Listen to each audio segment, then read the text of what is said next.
2017 Barrington Candidate Forum. This is your opportunity to get to know the candidates a little bit before you vote for them. So that's a novel approach. But we love to provide that opportunity. This is sponsored by the Barrington Library and MetroCast Cablevision, who MetroCast is kindly paying for Justin to be here to video this time, so you can watch it several times between now and the election. So thanks for being here, and this will be fun. Tonight we have a very distinguished moderator. I'm dressed up. Mr. Bob Tutersi will introduce the candidates and tell you how this will flow tonight. Thanks for coming.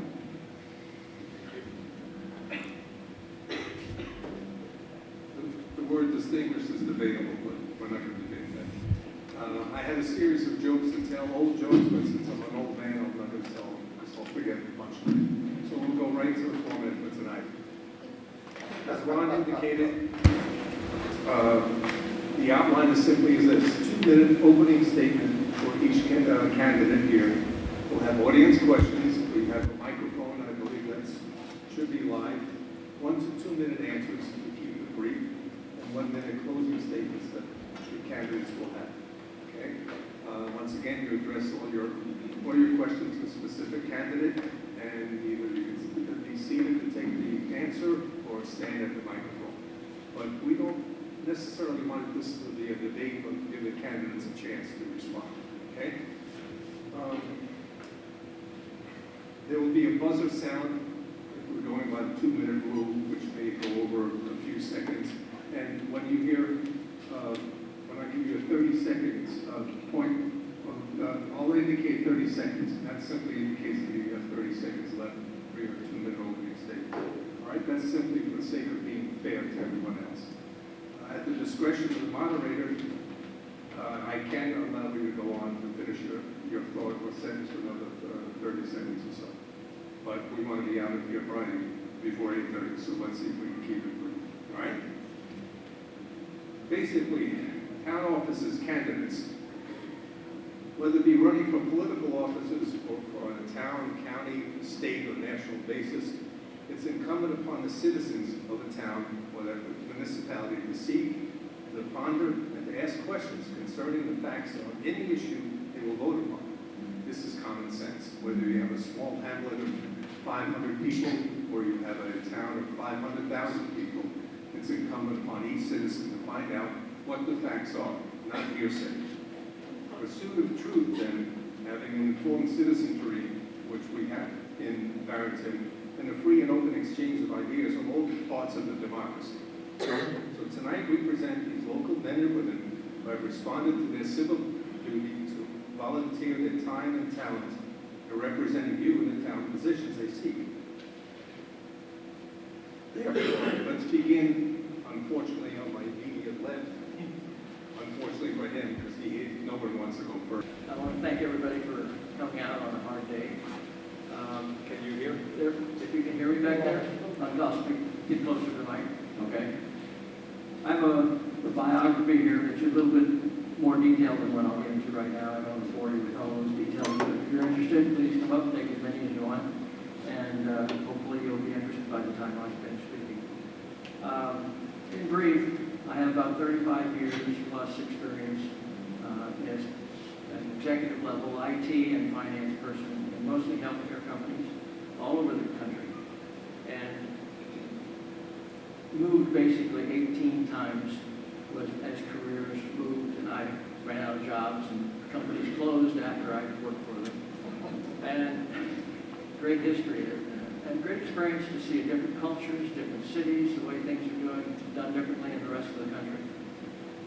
In about 2011, looking forward to retirement, decided that I wanted to return to New England and the East Coast for retirement, spend a little time researching various places along the East Coast, and chose Barrington because Barrington has an atmosphere and culture. It's rural, it's not too crowded, and the people here were really great to us, and so we decided we wanted to spend the rest of our lives here. And we purchased a home in 2013, renovated it remotely, which is not 30 something I 30 seconds. recommend for anybody else.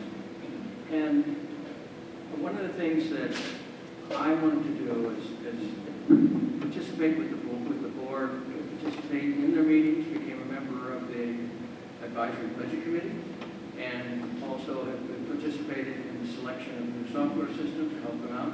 And in those positions have been able to see a lot of things that go on in the town and see an opportunity to bring my experience to with budgets and control and managerial experience to help the board become more unified, work better with the employees and the administrator of the town. Thank you, Steve. Good evening. I want to thank the library and the commissioners for putting this on at MetroCast. My history has been I've been on numerous boards and committees, and currently I'm a member of the ZBA. For those of you that have come before us, thank you for being here tonight.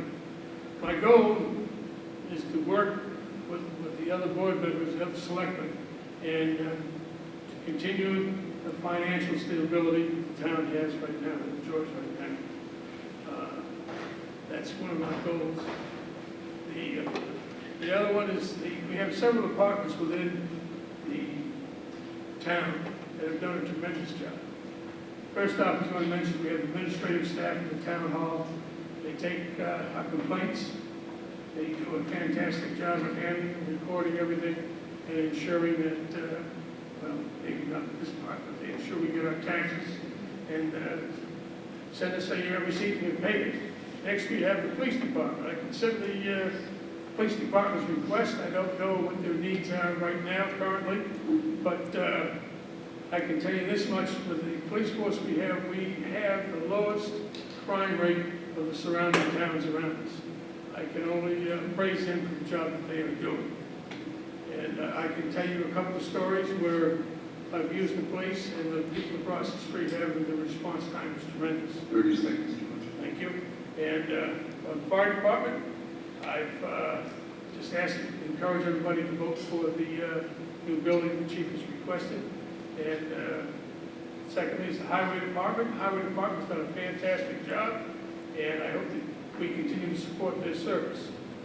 Now let's talk about the gorilla in the room, or as I say, the gorilla in the town. There is a piece before us, a proposed building.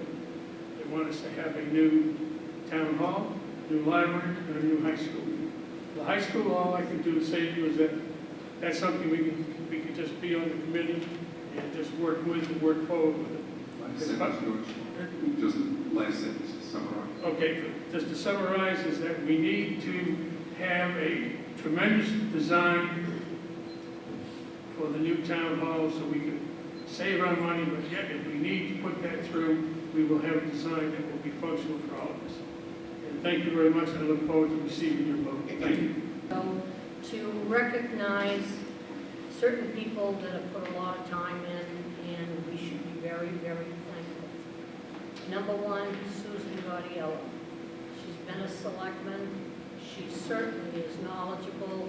We're going to miss her to whoever, and I say we because we are the town. I'm going to miss her tremendously, but I wish her the best in whatever she wants to do. Another one, I'd like to recognize the highway department and the men that plow. They have put in probably over 60, 65 hours this week, plowing, sanding, whatever. And I think that sometimes they don't necessarily get the recognition that they should. And the third is the volunteers that this town is very fortunate to have. People donate their time and don't complain about it. And I think we all need to give them a debt of gratitude. As far as why I'm sitting here is I felt when I signed up, actually when I signed up, no one else had. And that began to concern me. I think that the town needs various ages and various ideas. And whoever states them doesn't necessarily mean they're wrong and I'm right, or vice versa. But I think what we can do is attempt to all work together to make this town back to the unit it always was. Thank you. I arrived in Barrington in the early 70s, helped my brother build his house. My wife and I bought some land up by Depot and built a house and raised a family. My experiences, 1998 to 2004, I was on the school board, and so I'm familiar with the protocols and the demeanor and how to work with other people. You know, just to move forward instead of, being a big pain. I think I'm qualified. I have considered it for a long time, mildly. Some friends suggested that I might be a good selectman, and I agree with them.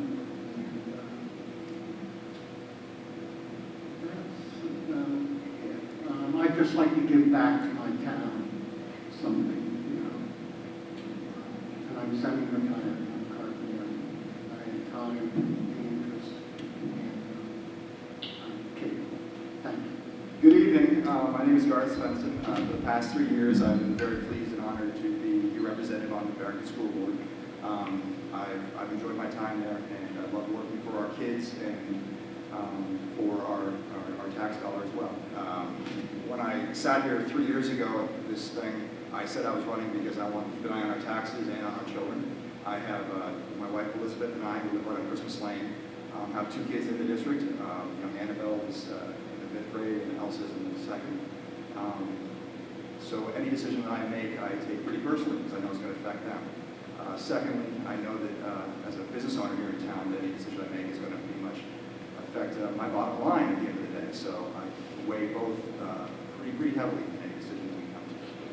We have a very outstanding board. We don't always agree. We have a lot of different vantage points. But the nice thing is that we hammer out a consensus. There's expertise from different walks of life, and we look at things differently. As the guy that sells Christmas ornaments for a living, I don't have any real expertise whatsoever. So therefore, I'm able to look at every issue that comes before the board with sort of a completely open mind. I have the record on the board for the most eye rolls I get from the administration because I usually start things with, this might be a dumb question, but why do we do this? So I have a tendency to get along with folks on both sides of the aisle, which makes for a good working board. Over the past 3 years, we've passed 2 and presented a very responsible budget. We've done some amazing capital projects, and we've worked hard for our children. Thank you for your time. I appreciate your attention, and I hope for your. There's an empty chair, which would be Mr. Ken Grant, who's not here tonight. And to the left would be Tracy, I'm sorry, is it Tracy? Yes, Tracy. This. Tracy. Thank you, Bob. Thanks, everybody, for coming tonight. My name is Tracy Messon, and I am a 19-year resident of Barrington. My husband and I are both business owners of the town, and I have been a trustee alternate for about 2 years now, and I'm running for library trustee. So I support the library because it has been a resource for my family ever since we moved here 19 years ago. It is kind of the center point of the town. It is a gathering spot.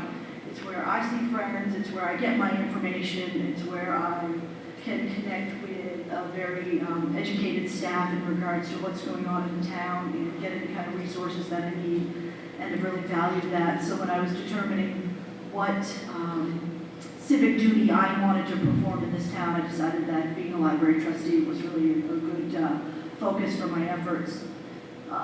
Right now, the library trustees are talking about a new building. I'm sure everybody has heard bits and pieces of that. That is something that I'm passionate about, and I'm chair of the foundation as well, and working with a great team of individuals who are very passionate about that as well, and working with the selectmen, and I've really enjoyed that process.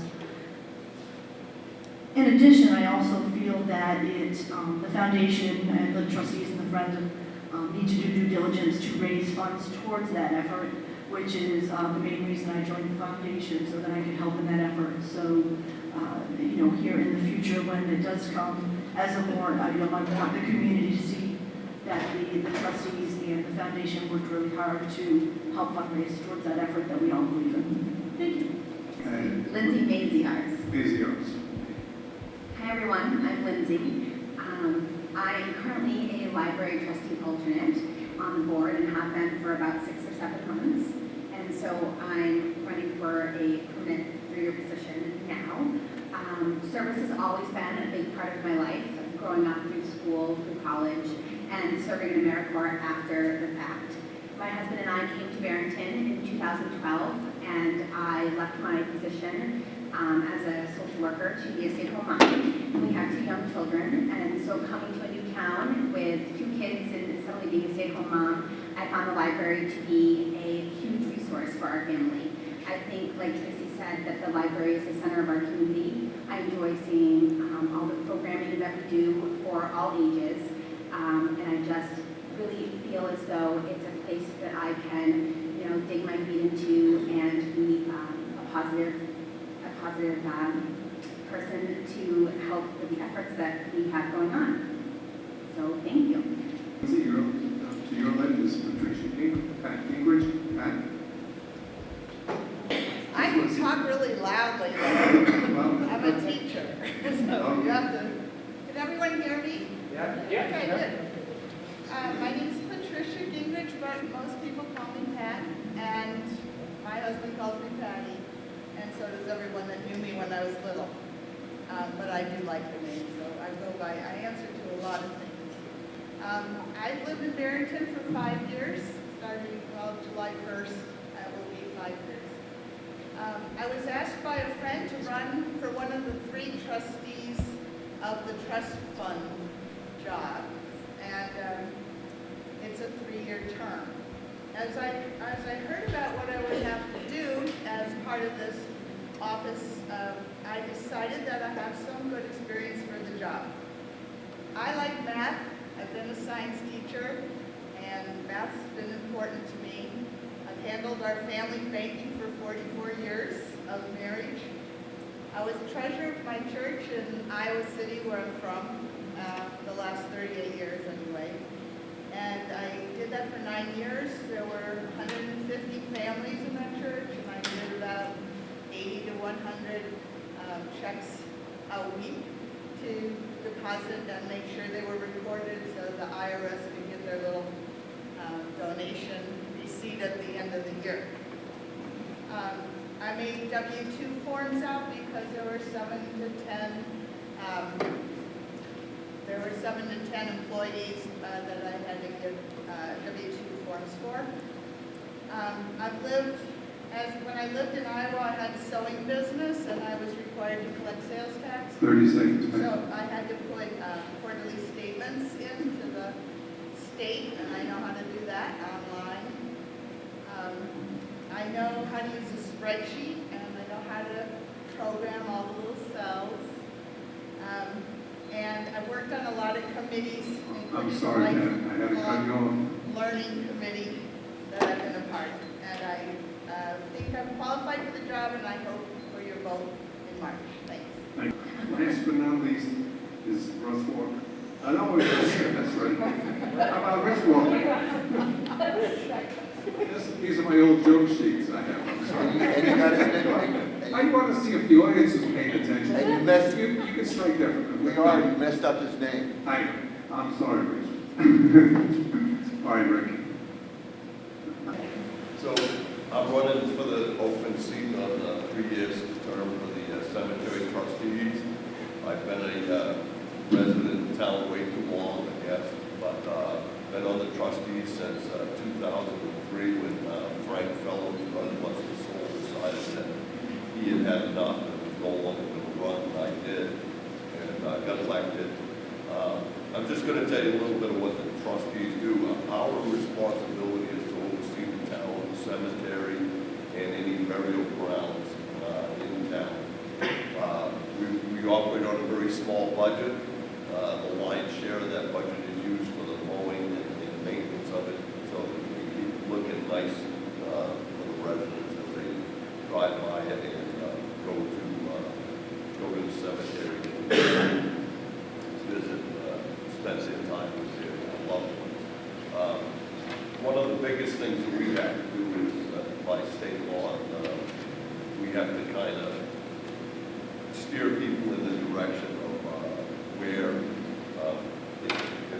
has a plot, who can be very good, who can't.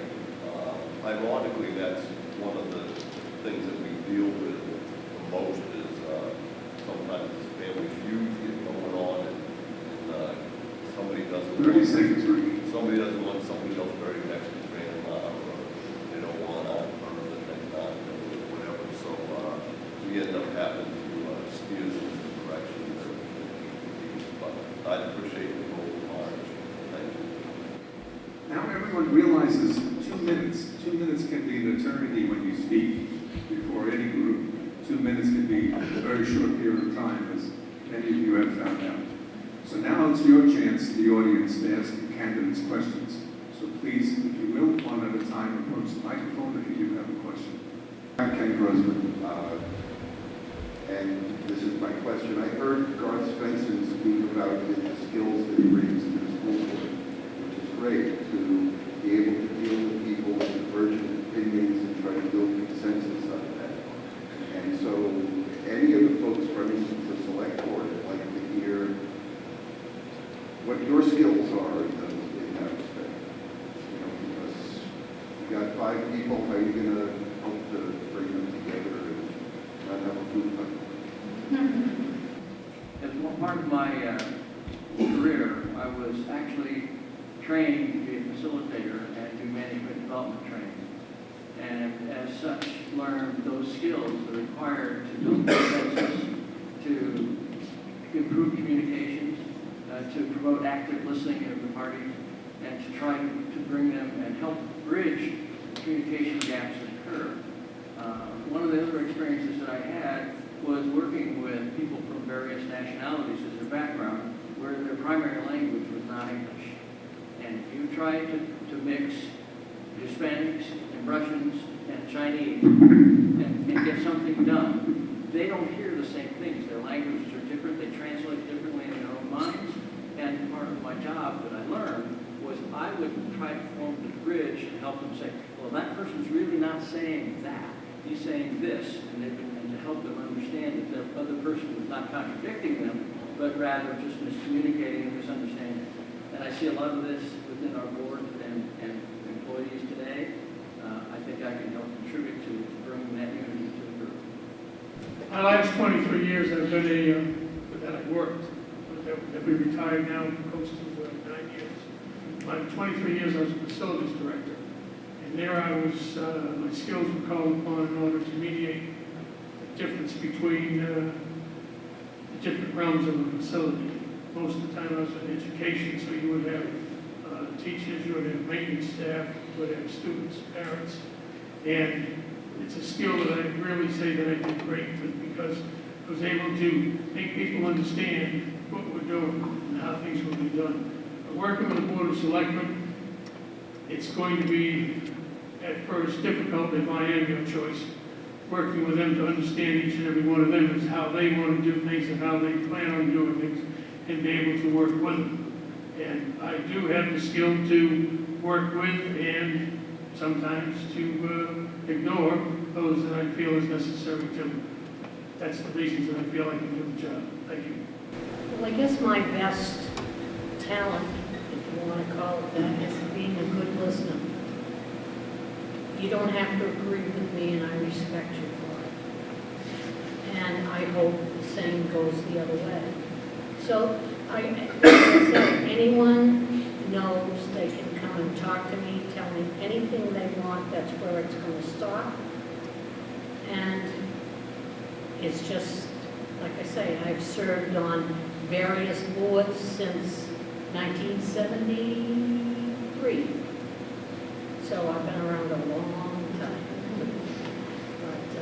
But like I said, I like to listen, and I like to show the person that I'm listening to the respect that he deserves when he's talking to me, and take into account what he's saying.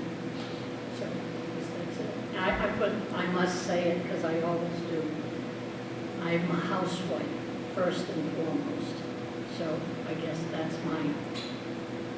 To answer that, I would say, first off, I was a building contractor for years, so I learned, among other things, to keep my crew happy and get as much out of them as I could.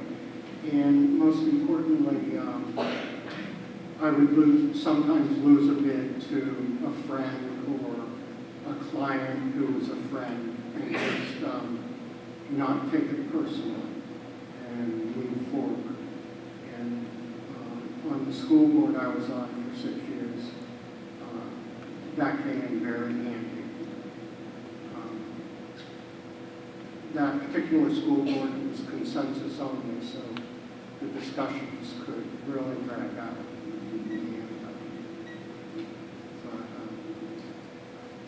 I'm capable of it. Any other specific questions, or either one candidate or group of candidates? Susan Gardella, Yes. going select board member. So I have a question for the select board candidates. As we've heard from a couple of the people running the library trustee, and I think you're probably all aware that probably within your next 3-year term, whoever is elected, the library may be coming to the board looking for your support for a warrant article for a portion of the cost of a new library. I'm interested in your position on a new library, and if you are reticent about supporting a proposal for a new library, I'd like to hear your explanation of your position. Thanks. Well, it comes time for the library. The library is a building that I know we need. We also have faced with what other boards are going to bring forward to us, whether it's going to be the school board putting forward to us the new high school, or it could be the board of selectmen bringing forward to us a new town hall. And being in support of the library, it makes it difficult because the first two items I consider to be not equal, but more important than putting a new library in at the present time.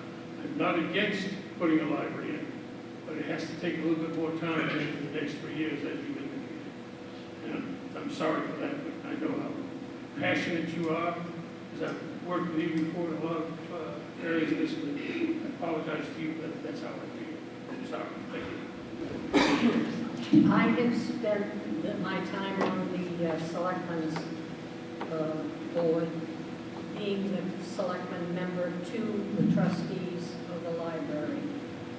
They are a tremendous group. They have their act together. They do what, I can tell you quite frankly, when I first started on them, I was kind of hesitant to, because I didn't know exactly what I did support.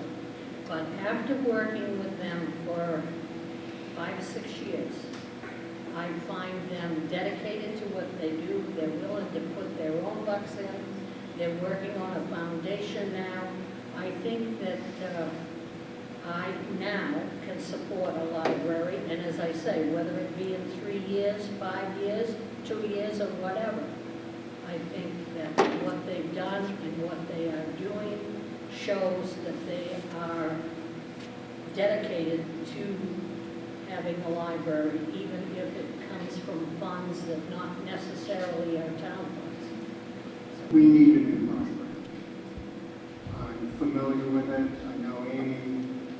It's a great crew. They don't have enough space. It's not a space that is laid out particularly well for a library, and I would approach it very optimistically and positively. We need a new library. Hi, Margaret Taylor. My question is for Mr. Bailey. Twice now this evening you've talked about the high school. I happen to serve on the school board and have for a number of years. There is no plan to bring a high school to town. The town has overwhelmingly been quite vocal about wanting the choice that we offer, even though it's an expensive option. In fact, so far it's dispensed with the high school capital reserve account. So even the money we had put away to have a high school has gone away. So I'm wondering why you think this is going to be an upcoming concern. My association with different individuals through the town and from different committees and people I've talked to, they have brought forward the fact that their concern is the tax burden that's going to be on us with the school. And if so, where are they going to put the school? If so, where are they going to get the second access road to, or the school that was planned to go on this piece of property? And so that's the reason why I bring forward, because I hear other people talking about it, and as you know, I do not attend school board meetings. Thank you for bringing it up. Fred Nichols, mainly for the selectmen, but anybody else who wants to jump in on this. Would you compare and contrast the role of the department head with the role of the elected official? Thank you, Fred. That was an excellent question. My view is that the role of the select board is a governance body whose job is to create the policy level guidance for the town, listening to the citizens and getting their input wherever possible. And as a governance body, have an oversight role where they would set goals for the town administrator and the department heads to meet. They would set the budget that those people would have available to them, working with those department heads to understand what their needs are and prioritize the needs of that department. And hold the department heads accountable, but give them the latitude to make decisions that they need operationally to deliver the services that they're expected to deliver. But accountability is also a part of that, where you have to have metrics and measures to see that the departments and ensure that the department heads are bringing in the services and performing a good role with the citizens. One of the things that I think that the town needs, and your question kind of raises the issue, is how do the townspeople know what the services that they're receiving from the departments are, and what is the board doing? What issues are we facing? So communication is critical to the town, and getting input from the residents of town is also part of that process that I think the board has a responsibility to bring to us. Well, Fred, I have to say to you that the board, select board, works closely with them. They have the weekly meetings, and I think Mr. Scruton is there involved with it, and they have a chance to discuss pros and cons of what passed for the past week. But I must say that the responsibility goes right back to the Board of Selectmen to ensure that the board, not an individual of the board, but the board itself works with the department head through Mr. Scruton to ensure that things are done. And as a couple of meetings ago was discussed with disciplinary action, there was also that same problem being brought up year after year on sand, everything else. But I think that with the board working with the department heads through Mr. Scruton, we can continue to have the fine boards that we have right now. Fine department, excuse me. We have the police department, as I spoke earlier, lowest crime rate around. We have the fire and EMTs. They do a tremendous job. We have a fire chief who's looking to the future to give us a second ambulance to handle it. I, for one, my family's had to use the services, and I hope we never have to, but we did. It was very responsive and quick. And then you have the highway department. Highway department has done numerous things. It's more than just plowing the roads and sweeping and cleaning the culverts. If you remember back on Caleb Road was going to have Caleb Island Road, I think that's what it's called. It was going to have a second coat. And Peter worked with him because the concrete, Patronus concrete was not the right temperature. It was too far away from the plant and couldn't be laid down, and Peter put a stop to it. So there's more than just working with the individuals. I think that selectmen can and should continue the way they are to ensure that the departments work efficiently as they are. Thank you. One thing about the Board of Selectmen, they're very open to meeting with people, to discussing a problem, and take their input. No decision is made quickly. It's evaluated and to see what can be done to correct it for both concerns. As far as the department heads, they work very closely with John, and John gives them direction. The employees deal with the department head. And if it's something that goes beyond what he feels he can handle comfortably, he's very quick to ask for a meeting with the selectmen.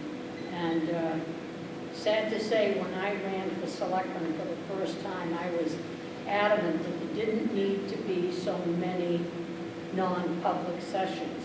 After serving on the board, I changed my mind, because I think we all deserve the opportunity to talk without having it be everybody's business. If it can be done in open session, I support that 100%.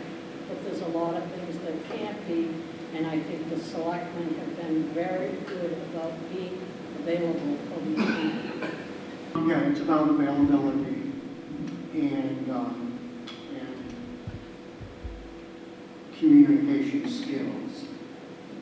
I haven't been on the board previously, and I don't know the members. I know Casey a little bit, but I've worked in that capacity for many years, and I've worked well at it. And it's just communicating with the heads of the boards and being available for them at any time.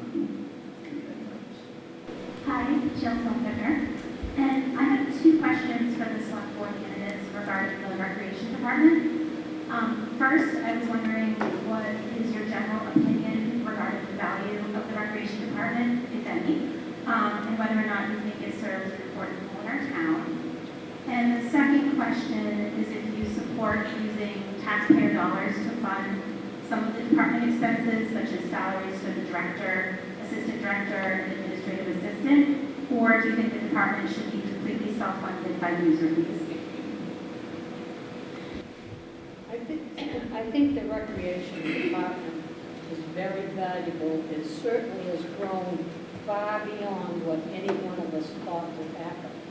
And it's an asset to the town, and the people who work for it are an asset. Now, right now, the selectmen are looking at maybe doing something different with the financing of it, meaning maybe there's more that can come from the money that's taken in, and the heads of the department be paid from the town. But that's in the discussion stage right now. I don't think anybody intends to do anything with it right now. I think they're just feeling their way along to work with both, because we certainly feel that it has a great deal of value, and all you got to do is see the kids and the adults and whatever that go there to know that they are getting their money's worth. Well, my first question is, what's my opinion of the rec department? I think that's a fantastic job. I drove by the other night to go to a ZBA meeting. There's nothing but cars there. People enjoying the use of the gym down there. I've noticed that during the summer, involving some of the children in the neighborhood, that they belong to the summer program that the rec runs, and they speak highly of it and enjoy it quite a bit. The only thing I can say about the rec is that some of the elderly citizens would like to see maybe a bus trip here and there with the rec department. Thank you. But anyway, with that being said, I think that support from the taxpayers. I was at a meeting with selectmen, and I think that you was there also, when they spoke of the original warrant article to start the rec department. So I don't have all the information to say yea or nay to either one of your questions, and so I'm just going to have to ask you to allow me to just not give you an answer on it, because I don't have enough information to give you a complete answer. Thank you. There's no question in my mind that the rec department is providing services that are valuable to the residents of town, given the attendance and the growth that you're seeing. I think that the issue that the board has been struggling with, though, is how much of the support and subsidization from the town, the other residents that are not participating in programs, are warranted. That is something that, again, requires more investigation. I have to say I haven't looked at that original warrant article myself, but I think that there is a balance that needs to be determined. My own feeling is today the contribution is a little bit more than it needs to be, because you are able to bring in revenues on your own. But that's, again, a preliminary judgment without knowing all that.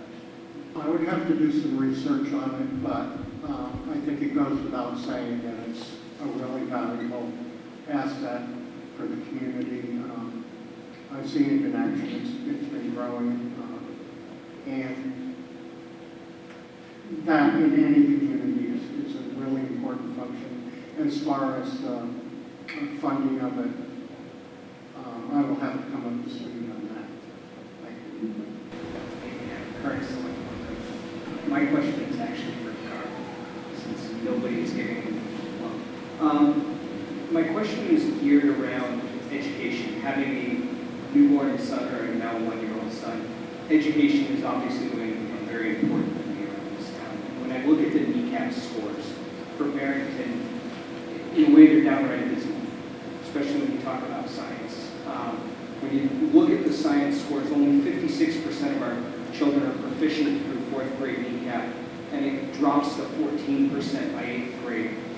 How do you plan to improve that or make an impact on that with the school board? In the cycle we're in right now, I think we're on addressing language arts next, and I think we start going around back to science. My impression was that science scores were actually improving over the past couple of years. We're not up to speed yet to where we want to be, without a doubt.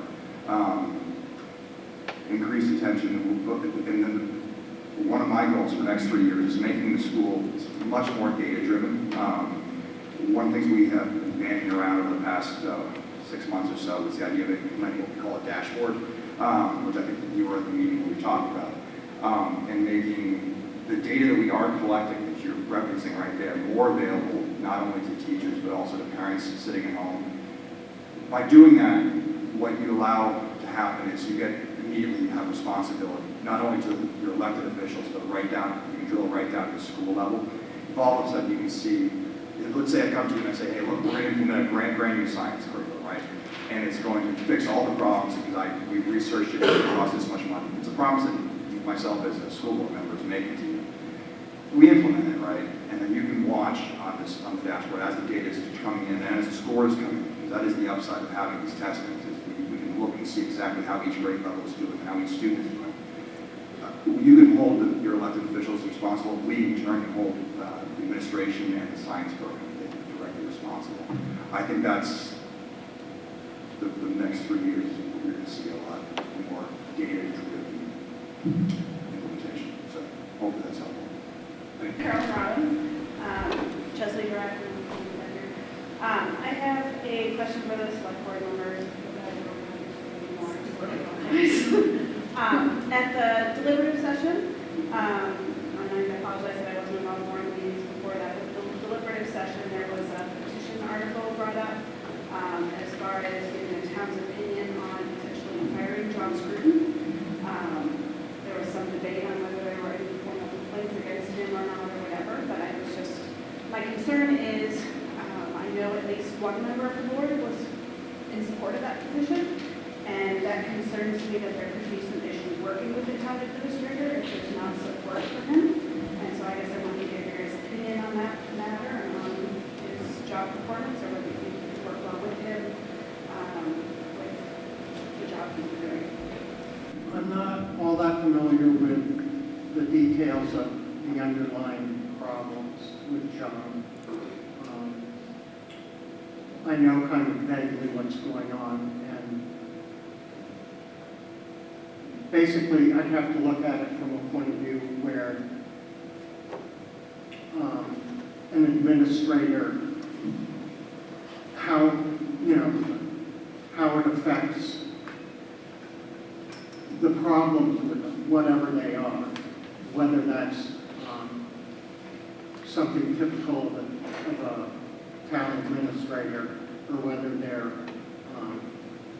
petty problems that kind of multiply, and really look at that closely. Well, as some of you know, I stepped forward and I asked to have the article changed in the consensus to support Mr. Scruton. I feel that John is doing what is being asked of him by the board of selectmen. he has no other way to go. I've heard stories of people say, well, he spends money. Well, he can't spend money unless he's authorized to spend money. He could, the money that he's authorized to spend, at a time is some of the money that's in the budget. As explained earlier by, here, is that any complaints go back to the Board of Selectmen. The Board of Selectmen will either meet in an open session or they will have a closed door session just to describe that. So as far as I'm concerned, a 4-to-1 vote from the board to support Mr. Scruton is satisfactory to me. Thank you. Having worked with John for, I believe this is my third,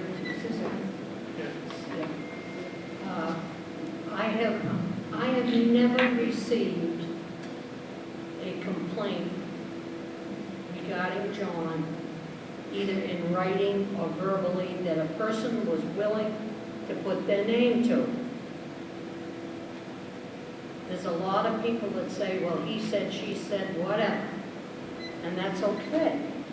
But you cannot make decisions on that. And as far as, you know, I see you looking at each other as though there must be something. Well, I'm saying from my personal dealings with John, I have not received a written or verbal complaint with a name to it.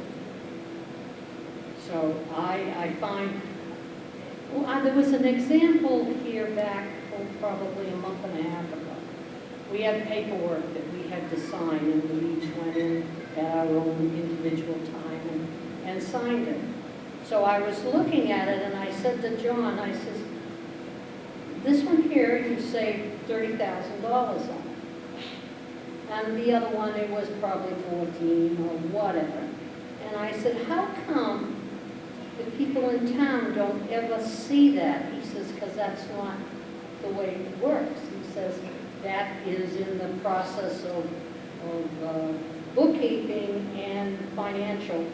But he said, that's not what they're interested in. I said, well, why? I don't understand why you wouldn't be interested in someone working up a program that saves you $30,000.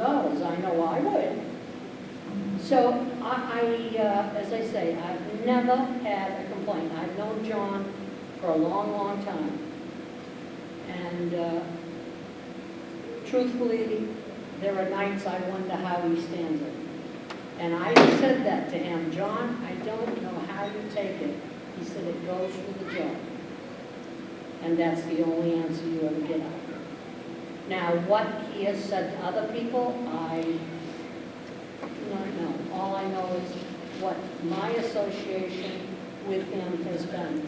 And it's been very work. And I don't think that you're going to find anybody that has maybe 6 or 8 more hours to do that much more to make up the difference for what it would cost for change from a part-time to a full-time, because I wouldn't be at all surprised if he worked more hours than he puts down. So as far as I'm concerned, I support his position and I support him. Thank you. I have worked with John a little bit through the budget committee as well as through the software development committee, and by attending many of the select board meetings where I see interactions with John and with the board and with department heads, but that's the only exposure I have to that. So I do agree that the decision would rest with the select board, and so we may be faced with that if there's evidence that comes to bear to deal with that. My own feelings personally about John today are he brings a tremendous level of knowledge and expertise about the RSAs, how they pertain, what the actual rules are that the town needs to follow, and how to apply those. Puts a budget together.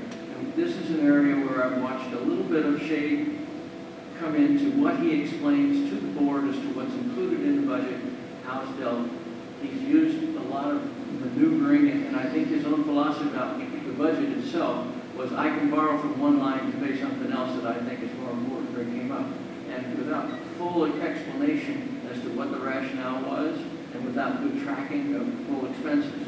So he's been a little lax from my perspective, from a fiscal responsibility perspective.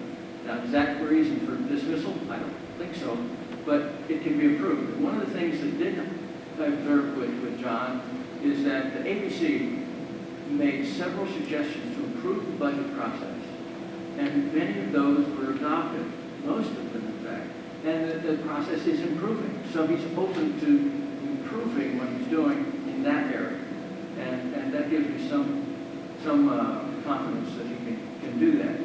Other things that I've observed really have to do with the interaction between the board and some of the department heads. And from my perspective, that's a communications issue that is part of his responsibility. He needs to be able to listen to the board on their level, translate that into terms that the department heads would understand, and bridge that gap of communication. And I think I've seen some of the department heads misinterpret questions from the board and get very defensive about it. That's a place where I think John could have intervened more as a manager and administrator. Now, is that means for dismissal? I don't know enough there either. But I just know that there's something that can be improved in the interactions between the board and the employees and John. And other than that, I think he does bring something that's worthwhile for the town. Some questions for Tracy. Tracy, you're on the fundraiser for the library. Is there any goals that the library is looking for raising money, and what that goal is for the construction of the library? We have a goal. We haven't publicized it yet because we're still surveying key community members just to get some feedback on this whole process that we're going through. But when we're ready, we will release it to the public. At this point, how much has been raised? We have been raising money privately through private donations through foundation members to pay for the fundraising consultant at this time. And once these surveys in from the community, if it's favorable, then we'll move forward with raising funds in a private phase. Yeah. So there's no funds at this time raised? Nope, not yet. We want to make sure that we do our due diligence to do the study and make sure the community is behind this effort. I want to thank the board or the future board or the candidates that, you're not going to always make everybody happy, so you got to realize that, your time and effort, and the stress involved is going to take a toll. So I really appreciate you doing this for the residents of the town. One question I have is, our selectman in March, when Mr. Knapp was on the board, one of his first questions was, what are your goals? And I need to paraphrase this because I think some members on the board and department heads didn't understand his question. So, to paraphrase that to the select board or to the candidates, what would you like the town to have, or what does the town need? So, could we start with Mr. Irons and put on that? We need a new town hall. We're paying quite a bit of rent for the existing town hall. There's a lot of work that's gone into it already. There's a lot more that has to go into it. There'll be a big bidding process. And that's actually one of my pet concerns with the town, I think. Yeah, I think that's a real problem. I would like to see the town, the department heads, the employees, and the residents create a system where we can take input from each other and make it work.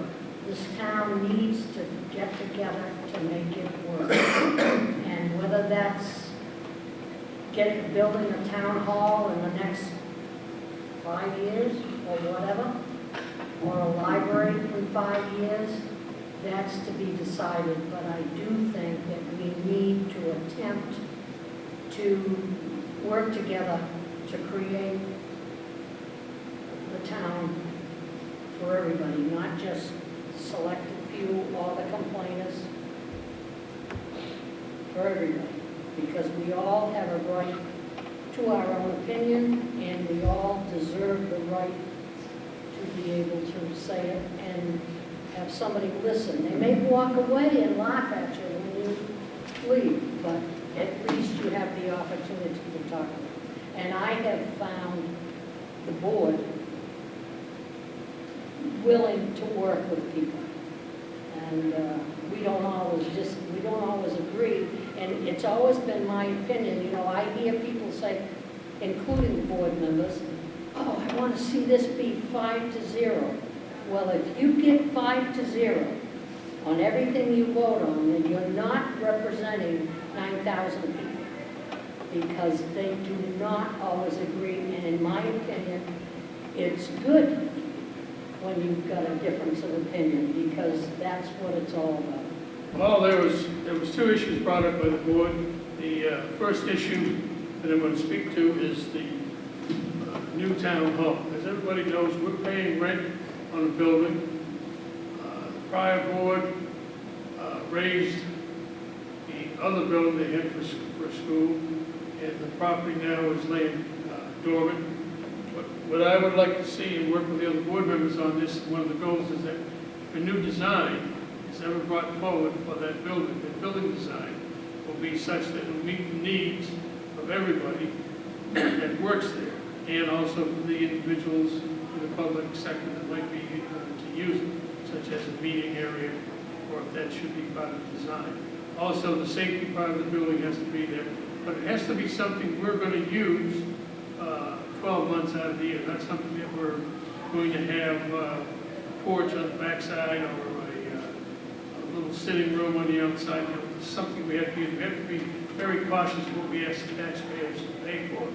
And the other issue is, in anticipation of the question that you asked, is that we need to have continuous monitoring of the budget.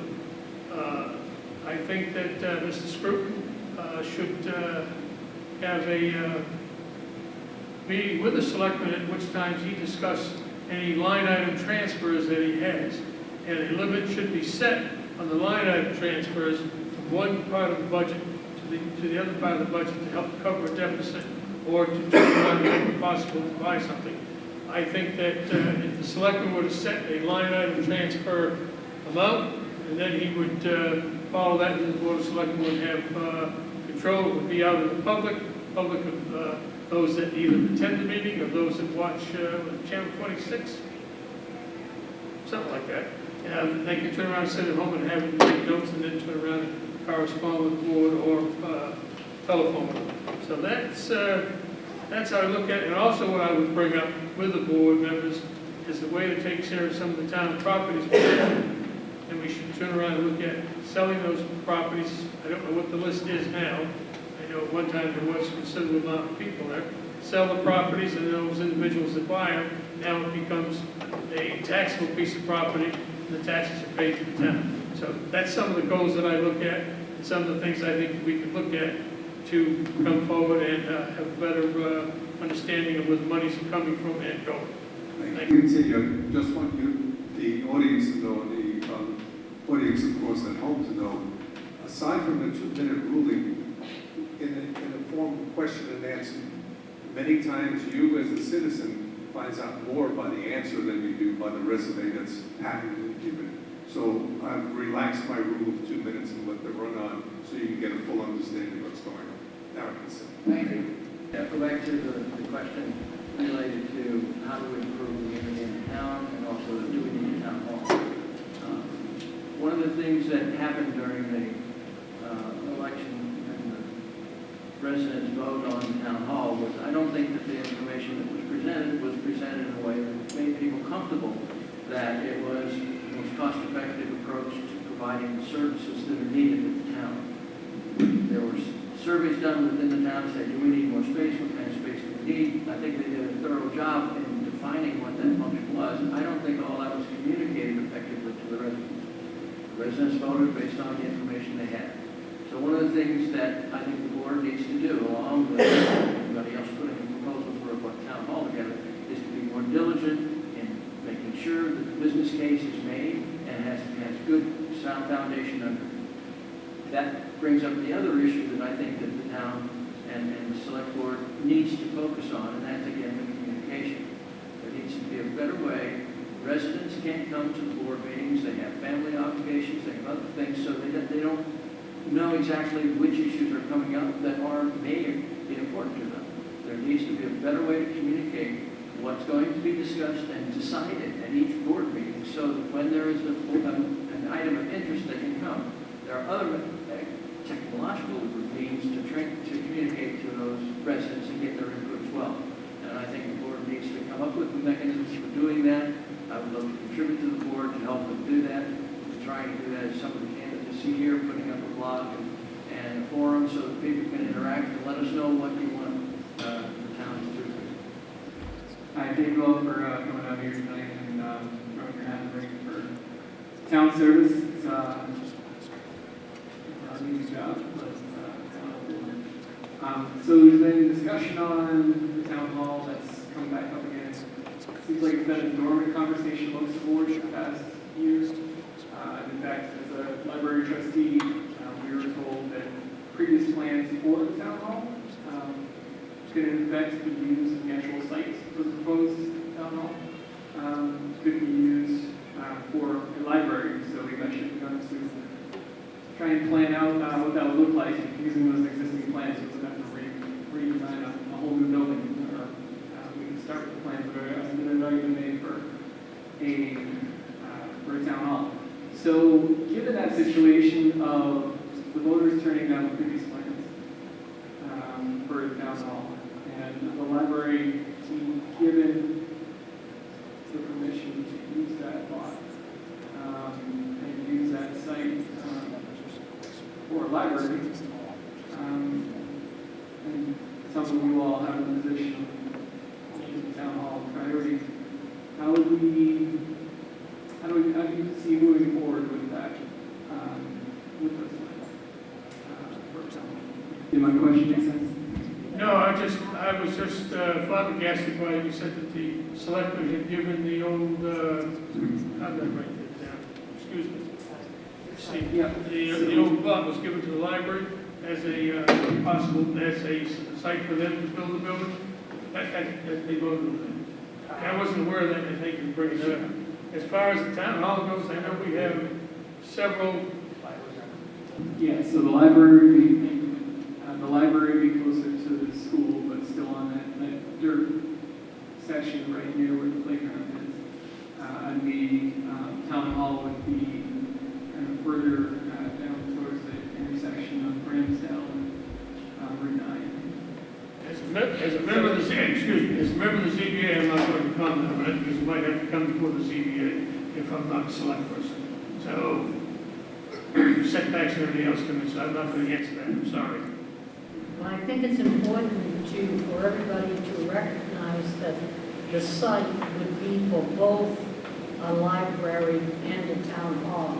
How they're designed and who sets where, that's another issue, but it would still be, the thought has been that both would be possible to be on that site. And you have a multi-use of the parking and any number of things, both use the same, a lot of the same things. So, and you're right, as far as the selectmen this year, it hasn't been something that we greatly discussed because we thought that people almost were getting sick of us saying it. So it was a case where we thought we'd let it ride for a year and bring it back and maybe come up with something that everybody could support. And I think that's the biggest thing. And I'll agree that communications that's one of the hardest things. But I look at the deliberative session, which I went to, and see how few people show up. I look at the selectmen's meeting, you get the same people every meeting. And we need to find some way. How you do it, I don't know, because the old farmer expression, you can lead a horse to water, but you can't make him drink. So, how we can have it be so that people will become interested, excuse me, and involved. I wish somebody had something that they thought would really work and be willing to try it. It's big enough. I've seen some plans for over the years. This has been And, the select board is kind of taken a little back seat, and I think it's now time to move forward on it. And the plans I saw weren't all that great, so as a builder, I would like to take a closer look at it with a library town hall combo. I think I'd like to use this opportunity to talk about, and Dawn raised the same issue of communication, how to get participation. There was an envisioning exercise a couple of years ago that was very well attended by the town. And a lot of energy came around to that group. And there were several subgroups and committees formed as a result of that envisioning process. And there's been very little follow-up. And I see things in the board where issues come up, participants in the public comments section come up and ask a question, offer some suggestion. The board makes a note of, okay, let's see, and then there is no follow-up. There's no way for us to then get feedback that what we've offered is going to be heard, has been taken into consideration, and there's no tracking of other events that were discussed before, like the town hall. Are we going to build it? Is it going to be put on the table for a while? That communication didn't come out. George didn't obviously get some of the communication about the library. So some of the stuff that happens within our committees doesn't get published.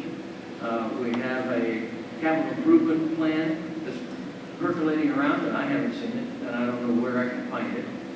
The town website is now navigable, so you can't find things when you go there to look for something. So there's a lot of things we can do to make it easier for the residents to participate, and I think that's something that the board needs to focus on and direct the department heads to be a part of that process, because they need that input just as much as the board does. I believe the 25th, which is a Saturday, this particular committee, the Envision Committee, which started 3 years ago, is having a meeting with WNH. I believe it's February 25th. It is February 25th. And where will it be located? I don't recall. I think it's here. I think it's the, remember? Yeah, No, it's ECLC. the ECLC, I think. Oh, okay, thank you. ECLC. Okay. And there's information about that on the town website. Thank you. And it's related to the master plan, but it's. All right, we have, before, I'm not cutting you off, I'm giving you a chance. We have approximately 10 or 12 minutes left because MetroCast, the way it's set up, basically it's this. I'm going to give each member, of course, at least a minute in the end. So we have another 4 or 5 minutes, and unfortunately I have to cut with that. Thank you, Susan. And I just wanted to address this question to Gar. We've heard a lot from the selectmen candidates, and I think it's one of the interesting ways our town operates. That there's a lot of interest in the selectmen on the town side of the budget, and that's an important part. But it represents about 20% of our the use of our taxes, whereas the school, we spend about 80% of our property taxes on education. And while we want kids to have a great education, I want to see our teacher salaries be competitive. We want to maintain the facilities. We want the performance of kids to do well. So I'm wondering, Lauren, how you and how the school board work to, I don't want to say rein in, but manage the cost of education so that our property taxes really don't explode. We know the town side, the tax rate on the town side has actually been decreasing over the years, but the school side obviously is increasing. So can you comment on that and what you as a school board member can do to help manage that spend? It's got to be frustrating when the selectmen look at their tax bills and citizens look at their tax bills and it's $16 for the municipal side, or $4 for the municipal side, $16 for the school side. And your meetings are packed full of contention and people, and the school board sits there lonely with a pleasure, and that's about it. And Andy comes, thank God. Otherwise it'd be lonely. As far as managing costs, look, you look at the state of New Hampshire, Barrington is kind of smack dab in the middle as far as what we spend per pupil. So it's not like we're really overspending. We're not really underspending, and we're not like spending Cadillac either. We're right smack dab in the middle. That doesn't help you as a taxpayer, okay? So I flip it around sometimes. you look at the town side, and yes, by all accounts, you guys are cutting like crazy over there, right? I mean, it seems like you've been trying to be super conservative. You're down to the point where you're talking about cutting sand. And I think when you're down to that point, you're really scraping the bottom of the barrel as far as what more you can cut. Folks come to me all the time, my friends of mine in town, and say, cut the fat from the school budget. And you cut, and you cut, and you cut, and eventually you're going to hit bone. I mean, it's just, and when you look at the school, and I'm not an expert of it, and I don't claim to be, but in 3 years of looking at it, there's just so much that is quote-unquote discretionary on our side. The vast majority of what we do is mandated either by the state or by the federal, and those are the big budget drivers. Or it's things like our tuition for high school students that are out of town. We heard comments tonight that we were surreptitiously going to build a high school in town, which we have no intention of doing. One of the things we do like about Barrington is the fact that we have school choice at our high school level. That said, that opens up to being under the discretion of decisions made outside of our town. I mean, there's, whether Dover builds a new high school, and all of a sudden, our tax bill is going to go up coincidentally, because they're going to pass it on somehow. As far as what we can do as a board specifically to make sure that we're trying to do our best, every single spending thing that comes before us, we do delve into the stuff that is just ridiculously stupid that we spend money on, but it's beyond our control. One thing, this is a great story. When I first was on the board, Ms. Kushner said to us that we had to buy fireproof filing cabinets for the SAU. I said, why do we need this? And they said, well, it's a mandate from the federal government that all the special ed files have to be kept until the child reaches the age of 18, I think it might be 21, in fireproof filing cabinets. And I said, okay, well, how much are these things going to cost? These were thousands of dollars. I mean, we're talking about 4 or 5 of these things. We're going to fill up a huge corner of the SAU. I said, this is ridiculous. Well, I have an idea. Why don't we just take all these files, some physical paper files, walk them over to the scanner, and put them all on a single disk, and then we put them in a single tiny little fireproof cabinet, right? They won't let you do that. That's common sense. That would go beyond federal. So we have these things. I sort of got you use them as a bomb bunker in the SAU. But it's mandated that we have to have it. And I said to her, let's just not do it. She goes, well, we can't now. Now we're breaking the law if we don't have these things. It's like, and then that gets passed on to you taxpayers. And that's just one little dumb regulation that faces the school. Those are things that you can come and holler at us about it, and I'm going to tell you we can't do anything about it. Call your local representative, call your federal representative, and say, look at, stop telling local school districts what they have to do. It's breaking the budget for us. That's my question. Question. I'm going to steal your thunder. You needed a little fun tonight? Yes. Pat, are you related to Newt? Thank you. Yeah. One final question that has to be brief. Andy, that will be quick. One of the things that was looked at was the development of the site across from the Turbo Camp on Route 9 for potential use for a municipal building. I'm just curious, there's a lot of grant money out there, and we don't really take advantage of all of it because you have to use it in specific ways, but I think there's a lot of opportunity there.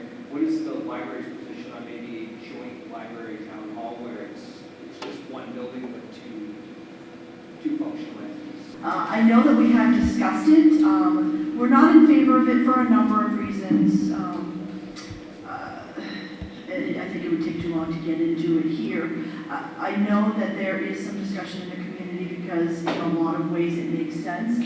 So I think it's just a matter of inviting folks to come to the foundation and the trustee meetings so that we can discuss all the points that we've gone over and really get into the reasons why. I just don't have enough time here. But it is a great question, and I know it's on the minds of people, so it makes sense to bring it up at a later date for sure. Thank you. I was going to say the same thing about coming to a meeting, or when we had like an open to the public meeting, and a lot of folks came and asked questions about the plans, and so attending something like that and giving your ideas, because this is for everyone. So figuring out what's going to work for everyone, I think is important. Okay, unfortunately, I have to cut off the conversations, but this is excellent. This shows what concerned citizens are doing and coming and listening, and hopefully the people at home will hear this and follow suit and seek more information. Just a reminder, the library is also organizing a meet and greet, which is February 25th, 12:30 to 2 at the library.